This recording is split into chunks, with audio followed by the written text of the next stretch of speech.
Hello and welcome to a series of short stories from my tales and trials from playing Dungeons & Dragons. In honour of Pro Jared's D&D December, I'll be doing 6 short videos retelling my past experiences from Dungeons & Dragons all the way through December. Huge special thanks to Masumi-chan for doing all the character art, and also special thanks to Master Sword Remix for some of the music, and of course, to my D&D troupe for being entertainingly stupid. So without further ado, let's start!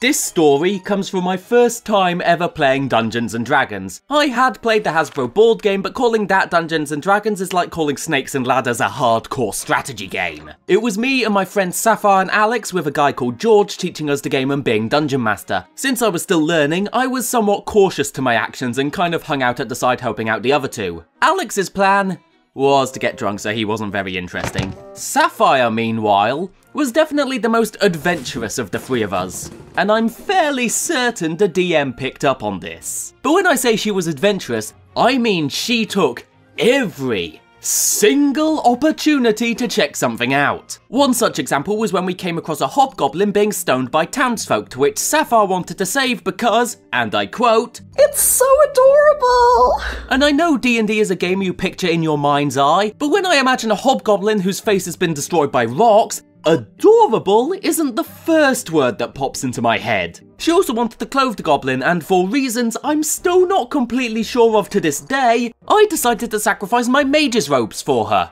Women have their ways, I guess. Immediately after saving the goblin, we ran into a forest to lose the townspeople. Luckily for us, we had also heard news that there was a cave in the vicinity, so our next objective was clear. We trekked for a little bit before running into a lone teenager, about 13 or 14 years old. He said to the group, or more specifically Sapphire, if we wanted to go with him to try some red toffee. Now, red toffee had been established as a low-class illegal drug in this world, taken recreationally as a kind of relaxant. Bear in mind that this guy has used maybe 2 sentences by this point, only on the subject of taking red toffee. Now, me and Alex didn't care at all. We wanted to find this cave, but Sapphire piped up and said, "But what if he has information?" Now, before I continue, let me put you in the situation. Imagine walking down the street, then all of a sudden, a 13-year-old boy pops up and asks if you want to take drugs with him.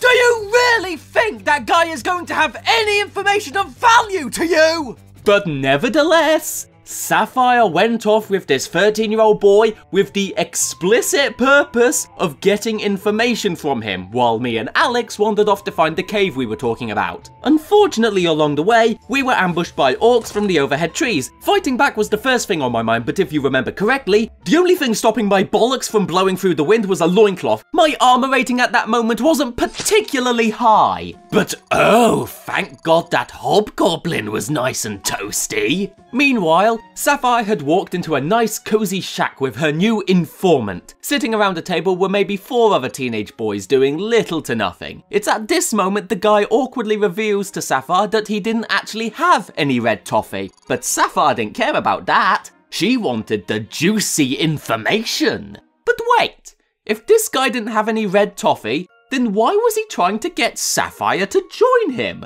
Why would any man lie to an attractive girl in order to get them to go back to their place? Did it just click? The teenage boy leans forward, slowly puckering his lips before Sapphire smacked the shit out of him, knocking him out completely. The boy stumbled around a bit, slightly confused and befuddled, eventually landing at Sapphire's feet. Or it would have been her feet had she actually reacted to the guy falling towards her. What actually followed was the boy created a compromising position with Sapphire, colloquially known to the local townspeople as a motorboat. Sapphire pushed the boy away, stormed out the cabin and went exploring with her new pet. She wanted nothing to do with this teenager anymore. But all things considered, you do have to feel sorry for the kid. Well, not totally sorry, I guess. He may not have eaten any toffee, but he did get his mouth around a pair of sweet baps.